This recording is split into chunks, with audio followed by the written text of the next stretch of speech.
Kuala Lumpur அனைத்துலக விமான நிலையத்தின் ஏரோட்ரின் சேவையில் ஒரு சிறிய தடையானது மின்சார கசிவு காரணமாக ஏற்பட்டதாகவும் அது உடனடியாக சரி செய்யப்பட்டதாகவும் மலேசியா ஏர்போர்ட்ஸ் ஹோல்டிங் பெர்ஹாட் தெரிவித்துள்ளது.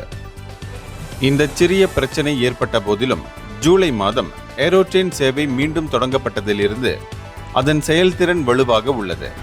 ஆகஸ்ட் மாதத்தில் சேவை கிடைக்கும் தன்மை 99% மேல் இருந்தது. மேலும் 1.7 மில்லியன் பயணிகள் இந்த சேவையை பயன்படுத்தியுள்ளனர். மலேசியா ஏர்போர்ட்ஸ் ஹோல்டிங் பெர்ஹாட் நிறுவனத்தின் நிர்வாக இயக்குனர் டத்தோ முகமது ஈசானி கானி இந்த சம்பவம் குறித்து அல்ஸ்தோம் நிறுவனத்துடன் ஒரு முழுமையான விசாரணை நடத்தப்படுவதாக தெரிவித்தார். மேலும் எதிர்காலத்தில் இதுபோன்ற சம்பவங்கள் நடக்காமல் இருக்க தினசரி ஆய்வுகள், அமைப்பு மேம்படுத்தல்கள் மேற்கொள்ளப்படும் என்றும் அவர் கூறினார். அது மட்டுமின்றி பயணிகளின் அனுபவத்தை மேம்படுத்துவதில் தொடர்ந்து கவனம் செலுத்தப்படும் என்றும் அவர் உறுதியளித்தார். இந்தியர்களின் இதய குரல் மக்களோசை.